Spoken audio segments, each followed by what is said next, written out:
তারা অনেকগুলো উপন্যাস ইসলামের ইতিহাস লিখেছেন যে ইতিহাসগুলোর সাথে ইসলামের ইতিহাসের সাথে মূল ইতিহাসের সাথে কোনো সম্পর্ক নাই। তো যাও এই কারণে ইসলামের ইতিহাসটা ধারাবাহিক আলোচনা করার চেষ্টা করতেছে, বাকিটা আল্লাহ তাআলা যদি তৌফিক দান করেন। আমিন। গত সপ্তাহে আলোচনা দিয়েছিল রাসূল করিম সাল্লাল্লাহু আলাইহি ওয়াসাল্লামের খেলাফত আমল এবং রাসূলের শাসন আমল, সেই শাসন আমলটা ভেঙে দেওয়ার জন্য বিভিন্ন ধরনের ষড়যন্ত্র করেছে। আর একটা শাসন আমল একটা দেশের শাসন ভেঙে দিতে পারে যদি সে রাষ্ট্রপতিকে মেরে ফেলা যায়। এই জন্য রাসূল করিম সাল্লাল্লাহু আলাইহি ওয়াসাল্লামকে মারার জন্য ধাপে ধাপে বিভিন্নভাবে ষড়যন্ত্র করেছে। কিন্তু যেহেতু তিনি নবী, ওনাকে আল্লাহ ধাপে ধাপে প্রত্যেকটা ষড়যন্ত্র সম্পর্কে আল্লাহ অবগত করে দিয়েছে, যার কারণে সকল মুসলিম ব্যর্থ হয়ে গেছে, পরাজিত হয়ে গেছে, নবীজিকে হত্যা করতে পারেনি। যা হোক, ধারাবাহিক ভিডিওতে নবীজির আমলে মুনাফিকরা ষড়যন্ত্র করতে করতে যুদ্ধের ভিতরে তারা নিহত হইতে হইতে মুনাফিকদের শক্তি একেবারে দুর্বল হয়ে আসলো। আবু বকরের আমল, সেখানে মুনাফিকরা অনেকটা দুর্বল হয়ে গেছে। ওমরের আমল, মুনাফিকরা অনেকটা দুর্বল হয়ে গেছে। কিন্তু বড় পরিতাপের বিষয়, ওসমান রাদিয়াল্লাহু তাআলা আমলে এসে মুনাফিকরা একটু শক্তিশালী হওয়া শুরু করেছে। আর মুনাফিকদের ভিতরে সবচেয়ে বড় মুনাফিক যে ষড়যন্ত্রকারী, তার নাম হলো আব্দুল্লাহ বিন সাবা। আমরা এই নামটা স্মরণ রাখি, আব্দুল্লাহ বিন সাবা। ইতিহাসের কলঙ্ক নাম এটা। ইসলামের খেলাফত ধ্বংসের মূল হোতা আব্দুল্লাহ বিন সাবা। আবার আরেকজন আছে সাহাবী আব্দুল্লাহ বিন সালাম, তিনি হলেন পানি মুসলমান সাহাবী। আব্দুল্লাহ বিন সালাম আর আব্দুল্লাহ বিন সাবা দুটার মধ্যে একটু ব্যস্ততা রয়েছে।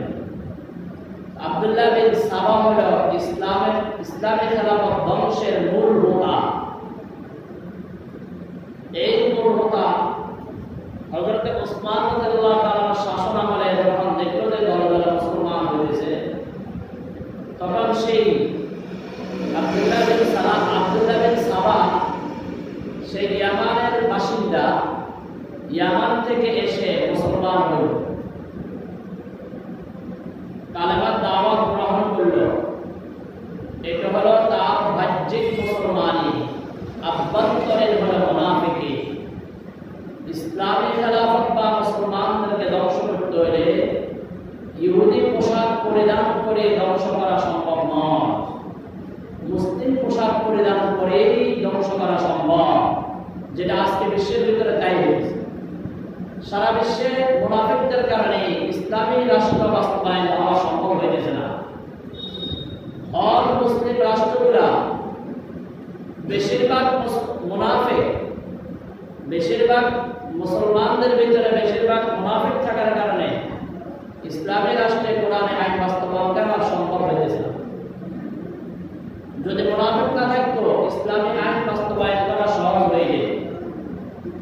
যা হোক, ইয়ামান থেকে ইবনে সাবা এসে মুসলমান হয়ে গেল। গত সপ্তাহ আলোচনা পর্ব ছিল হযরত ওসমান রাদিয়াল্লাহু তাআলা আনহু ওনার শাহাদাত, শহীদ হওয়ার আগ পর্যন্ত। আজকে আমরা আসব আলোচনার বিষয়বস্তু ওসমান রাদিয়াল্লাহু তাআলা আনহুকে কিভাবে শহীদ করা হয়েছে। কারণ ইসলামী খেলাফত ধ্বংস করতে হলে রাষ্ট্রপ্রধানকে আগে মানতে হবে, আর রাষ্ট্রপ্রধান ছিলেন হযরত ওসমান। এখন রাষ্ট্রপ্রধানকে মারা অত সহজ না, ঘোষণা দিয়ে কখনো মারা সম্ভব না।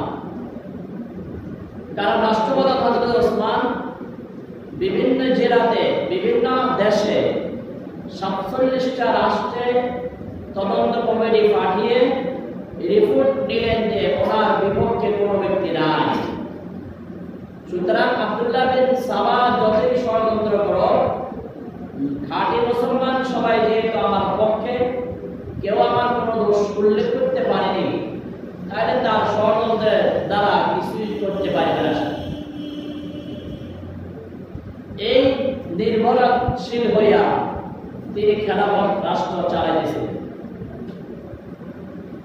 দীর্ঘ 10 বছর পর্যন্ত ষড়যন্ত্র করলেন 25 হিজরি থেকে 35 হিজরি। 35 হিজরি যখন হজের সময় হলো, জিলহজ মাস, জিলকদ মাস থেকে তো হজে যাওয়া শুরু।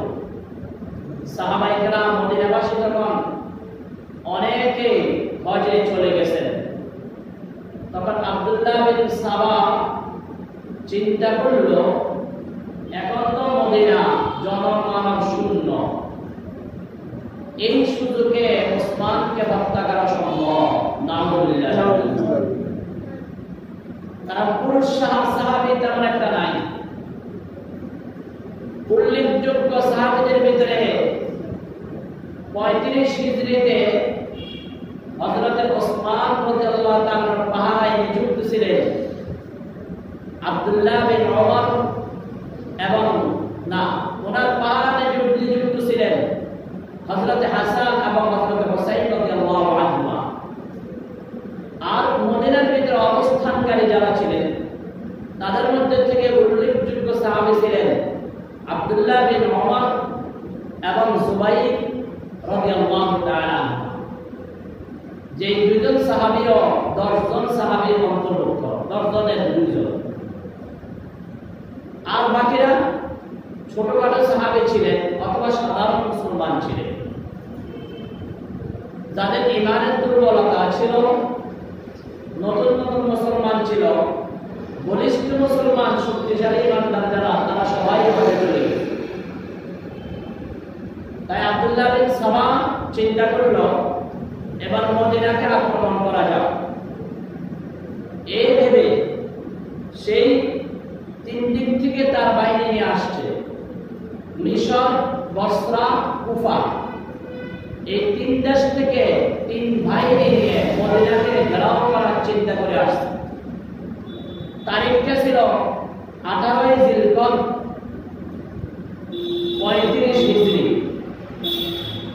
18 জিলকদ 35 হিজরিতে মদিনা আক্রমণ করার জন্য কুফা এবং মিশর, বসরা থেকে তার বাহিনী নিয়ে যখন রওনা দিয়ে মদিনার নিকটবর্তী হলো, তখনও অনেক কিছু কিছু সাহাবী এখনো হজে যাত্রায় যাওয়ার প্রস্তুতি নিচ্ছে।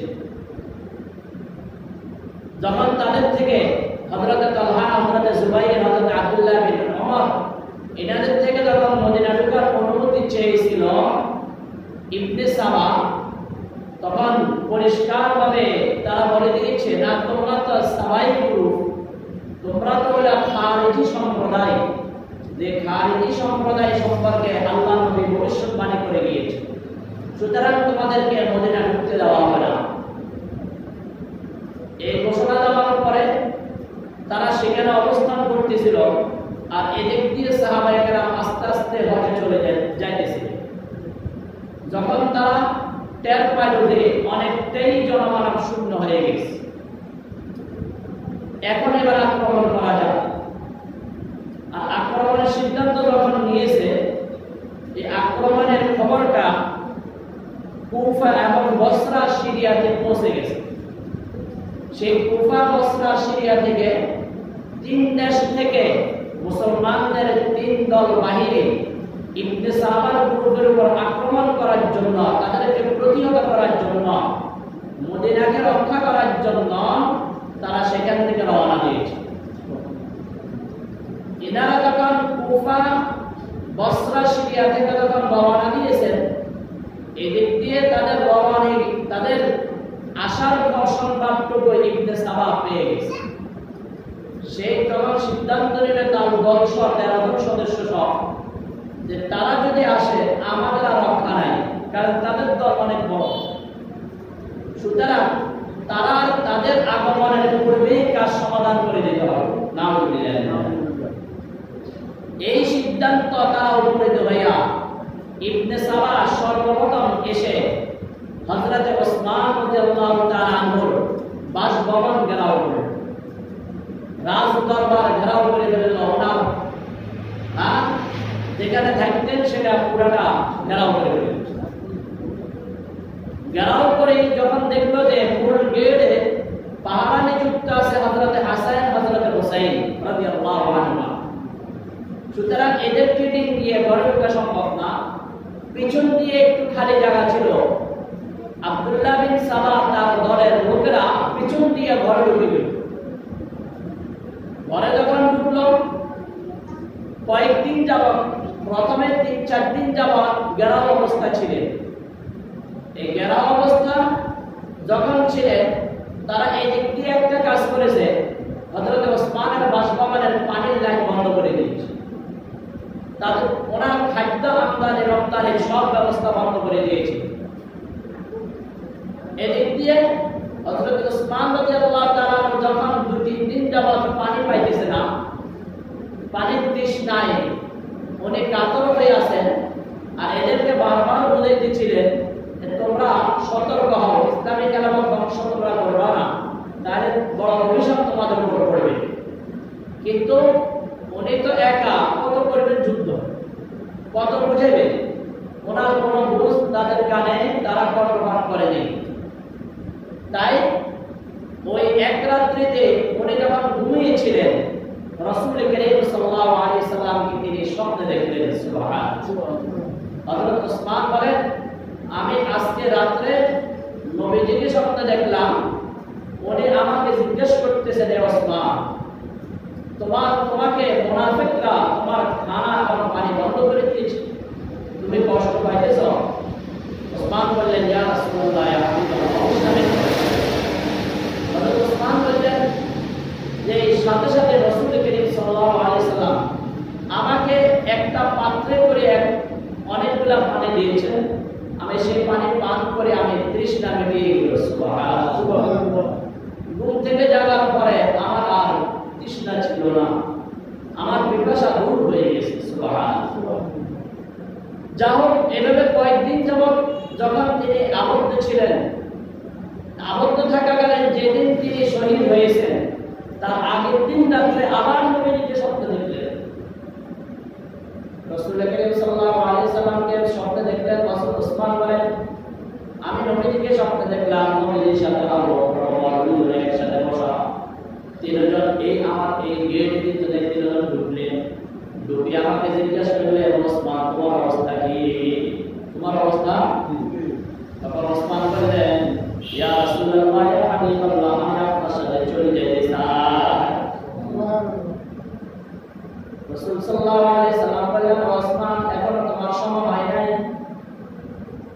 তুমি আগামীকাল আমাদের সাথে ইফতার করবা, তুমি আগামীকাল আমাদের সাথে ইফতার করবা। রাসূল করিম সাল্লাল্লাহু আলাইহি সাল্লাম এই কথা বলে সেখান থেকে বিদায় নিলেন। স্বপ্ন দেখলেন। এরপরে রাসূলকে যে স্বপ্ন দেখলো সে সত্য দেখলো, নবীজিকে যে স্বপ্ন দেখলো সে সত্য দেখলো। কারণ নবীজির আকৃতি আকার আকৃতি শয়তান ধারণ করতে পারে না। এরপর ওসমান রাদিয়াল্লাহু তাআলা ওই দিন রোজা রাখলেন, যেদিন শহীদ হলেন সেদিন রোজা রাখলেন। নবীজি স্বপ্নের ভিতরে এটাও জিজ্ঞেস করছেন, হে ওসমান, তুমি যদি চাও আমি তোমাকে সাহায্য করতে, তাহলে আমি সাহায্য করব। যদি চাও আমার সাথে এসে ইফতার করতে, সেটাও আমি তোমাকে করতে পারি। ওসমান বললেন, ইয়া রাসূলুল্লাহ, ইয়া হাবিবাল্লাহ, আমি আপনার সাহায্য চাই না, আমি আপনার সাথে ইফতার করতে চাই। আমি আপনার সাথে কি করতে চাই? ইফতার করতে চাই। রাসূল তাই দোয়া করে দিলেন, ঠিক আছে, আগামীকাল তুমি আমার সাথে কি করবা? ইফতার। যখন তিনি দিয়ে এভাবে বাসভবন ঘেরাও করার পরে পিছন দিয়ে ঢুকলো, সাবা গ্রুপ, ইবনে সাবা গ্রুপ যখন পিছন দিয়ে ঢুকলো, হযরত ওসমান রাদিয়াল্লাহু তাআলা তাদেরকে অনেকবার বুঝাইছে, কিন্তু তারা বুঝতে রাজি না। তারা বললেন, হে ওসমান, আপনি পদত্যাগ করুন, যতক্ষণ আপনি পদত্যাগ করবেন না ততক্ষণ আপনার বাসভবন ঘেরাও আমরা ছাড়বো না। বললেন, না, কোন যুক্তির আগে আমি বাঁচবো, আমি পদত্যাগ করবো, কোনো যুক্তি নাই। এই কথা বলে হযরত ওসমান নামাজে দাঁড়িয়ে গেলেন, রোজা অবস্থায়। কি অবস্থায়? রোজা অবস্থায়। বিকালবেলায় এভাবে নামাজে দাঁড়িয়ে গেলেন, নফল নামাজ পড়তেছিলেন। এরপরে নামাজ শেষ হওয়ার পরে ওসমান রাদিয়াল্লাহু তাআলা কোরআন তেলাওয়াত করে, কোরআন পড়লেন, কোরআন কারীম পড়তেছিলেন, তেলাওয়াত করতেছিলেন। অমনিতে হযরত ওসমানের উপর এভাবে তীর নিক্ষেপ করা হলো, ইন্না লিল্লাহি ওয়া ইন্না ইলাইহি রাজিউন। তীর নিক্ষেপ করার সাথে সাথে তিনি রুটি পড়লেন। ওনার শহীদের রক্ত, শাহাদাতের রক্ত কোরআন কারীমের মধ্যে পড়ল। যখন শাহাদাতের রক্ত তিনি এখন আহত হলেন, তিনি যাতে একেবারে মারা যায়, এই কারণে তার ওই আব্দুল্লাহ বিন সাবা 13 জনের এক সদস্য ছিল, সুদান বিন হুমরান। সুদান বিন হুমরান, এই সুদান বিন হুমরান আরেকটা তীর নিক্ষেপ করে হযরত ওসমানকে দুনিয়া থেকে বিদায় করে দিলেন। বলেন না ইন্না লিল্লাহি ওয়া ইন্না ইলাইহি রাজিউন। তাহলে কাদের ওসমান ছিল, হযরত ওসমানের হত্যাকারী ছিল সুদান বিন হুমরান। সুদান বিন হুমরান সে হযরত ওসমানকে হত্যা করে দিল, শহীদ করে দিল। আর শহীদ হওয়ার পরে এখন বিকালবেলা যখন শহীদ হয়েছে, রোজা অবস্থায় ওনার দাফন কাফন সেখানে তিনি জান্নাতে গিয়ে নবীর সাথে ইফতার করলেন। স্বপ্নটা বাস্তবায়ন, স্বপ্নটা কি বাস্তবায়ন। আল্লাহ। এরপর ওসমান রাদিয়াল্লাহু তাআলা যখন শহীদ হয়ে গেলেন, এই মুনাফিকের এক বাচ্চা সে সাথে সাথে হযরত ওসমানের কোরআনকে পড়তে, কোরআন তেলাওয়াত করতেছিলেন। ওই কোরআন কারীমকে লাথি মারি গুড়িয়ে ফেলে দিতে চাইল। নাউযুবিল্লাহ। যখন কোরআনের দিকে পা আগাইল, লাথি মেরে দিল, সাথে সাথে কোরআন পড়ে নাই, ঘোরা শুরু করে দিল। সুবহানাল্লাহ। কোরআন ঘূর্ণিময় হওয়া শুরু করে দিল, কোরআন নিচে পড়ে যায়। সুবহানাল্লাহ। যার হযরত ওসমান রাদিয়াল্লাহু তাআলা আনহুকে যখন শহীদ করে দেওয়া হলো, ওনার কাফন দাফনের ব্যবস্থা করে দেওয়া হলো। এই আব্দুল্লাহ ইবনে সাবা ইসলামের খেলাফত ধ্বংসের প্রথম পর্বে তারা সাকসেস হয়ে গেল, সফলতা অর্জন করল। এবার তারা সিদ্ধান্ত নিল হযরত ওসমানকে হত্যা করলেই শেষ না, যাতে আবার সবাই ঐক্যবদ্ধ থাকতে না পারে, সেই কাজটা করতে হবে। এই জন্য তারা মদিনাতে ঘোষণা দিয়ে দিছে, তখন তো সাহাবী মাত্র কয়েকজন, সবাই তো আছে, তোমরা আগামী 3 দিনের ভিতরে যদি রাষ্ট্রপ্রধান নিযুক্ত করতে না পারো, সবাইকে সমূলে হত্যা করা হবে। সবাইকে সমূলে।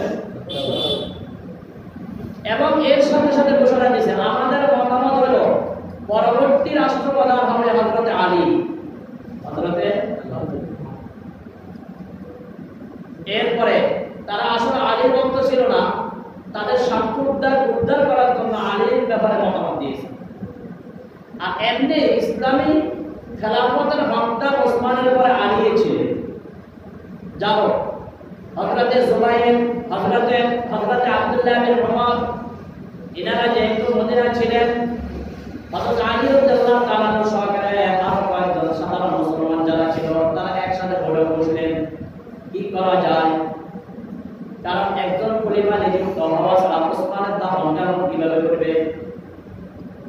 সাথে সাথে সবাই হযরত আলী মত দিলেন, আমার দ্বারা এত বড় দায়িত্ব সম্ভব না, আমার দ্বারা এত বড় দায়িত্ব সম্ভব না।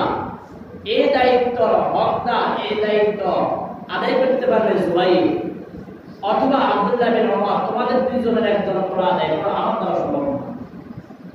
এরপর অন্যান্য মুসলমান সবাই মত দিল এবং জুবাইর এবং আব্দুল্লাহ বিন ওমর ওনারা মত দিল, না, ওসমানের পরবর্তী খলিফা আপনিই নিযুক্ত হন। এই বলে ওনাকে খলিফা নিযুক্ত করে দেওয়া হলো। ওনাকে খলিফা নিযুক্ত করে দেওয়ার পরে ওসমান রাদিয়াল্লাহু তাআলা আনহু দাফন কাফন জানাজা সব কিছু ব্যবস্থা হয়ে গেল। সব সম্পন্ন করার পরে এবার হজের কাজগুলো যখন শেষ হয়ে গেছে, হজের মৌসুম শেষ, ওই দিক দিয়ে হযরতে আয়েশা রাদিয়াল্লাহু তাআলা আনহা হজে ছিলেন। তিনি যখন মদিনার নিকটবর্তী আসলেন, শুনলেন যে হযরত ওসমানকে শহীদ করে দেওয়া হয়েছে। বর্তমান খেলাফতের দায়িত্বে আছে আলী। তখন তিনি বললেন, আলী যে খেলাফতের দায়িত্ব গ্রহণ করলো, গ্রহণ করার পরে তার প্রথম কাজ ছিল উসমানের হত্যাকারী এবং ষড়যন্ত্রকারী যারা, তাদেরকে ফাঁসির কাস্টে ঝুলানো, তাদেরকে হত্যা করে দেওয়া। এটা করছে কিনা? তদন্ত করে দেখলো যে না, হযরত আলী এই কাজটা সম্পন্ন করেননি। তাই হযরত আয়েশা সিদ্দিকা রাদিয়াল্লাহু তাআলা আনহা এরপর আরেকটা দেখলেন যে ইবনে সাবার গ্রুপের বড়রা, যে নেতাগুলো আব্দুল্লাহ বিন সাবা সহকারে, এরা রাষ্ট্রের বিভিন্ন বড় বড় দায়িত্বের ভিতরে তারা নিয়োগ হয়ে গেছে জোরপূর্বক। এখানে আলী রাদিয়াল্লাহু তাআলার কোনো দোষ না, তারা জোরপূর্বক ওই জায়গাগুলা, পদগুলা দখল করে নিয়েছে। তখন আয়েশা সিদ্দিকা বললেন, না, যতক্ষণ পর্যন্ত ওসমানের হত্যার বদলা না নেওয়া হবে এবং যতক্ষণ পর্যন্ত সাবাই গ্রুপকে বিভিন্ন পদ থেকে বরখাস্ত না করা না হবে, ততক্ষণ পর্যন্ত আলীর খেলাফতকে আমি মানি না। এই কথা বলে তিনি ফিরে গেলেন আমার মক্কায়। ওনার সাথে ফিরে গেলেন তালহা রাদিয়াল্লাহু তাআলা আনহু, ওনার সাথে আব্দুল্লাহ বিন ওমর এবং জুবাইর যারা মদিনা ছিলেন, এনারা ওনার সাথে চলে গেলেন। এই বলে মক্কাতে জনমত তৈরি করতেছিলেন যে কাতিল ওসমানের হত্যাকারী যারা, তাদেরকে হত্যা করতেই হবে এবং রাষ্ট্রের প্রধান বিভিন্ন দায়িত্বগুলোতে নিযুক্ত সাবাই গ্রুপ যারা, এদেরকে পরিষ্কার করতেই হবে। এই দুই দাবি ছিল ওনার। এই দুই দাবিতে হযরত আয়েশা রাদিয়াল্লাহু তাআলা আনহা নেতৃত্ব দিচ্ছেন, আর ওনার সাথে জুবাইর, তালহা, আব্দুল্লাহ বিন ওমর, উল্লেখযোগ্য সাহাবী, এই তিনজন ছিলেন। এনারা মক্কাতে জনমত সৃষ্টি করার পরে সেখান থেকে গিয়ে হযরত আয়েশা মক্কা থেকে বসরা চলে গেছেন। কোথায় গেছেন? বসরা। এদিক দিয়ে মুআবিয়া রাদিয়াল্লাহু তাআলা আনহু তিনি শাম দেশে, সিরিয়া দেশে চলে গেলেন জনমত সৃষ্টি করার জন্য আলীর বিরুদ্ধে। মূলত আলীর বিরুদ্ধে না, অর্থাৎ এই দুই দাবি আদায় করার জন্য, এই দুই দাবি আদায় করার জন্য।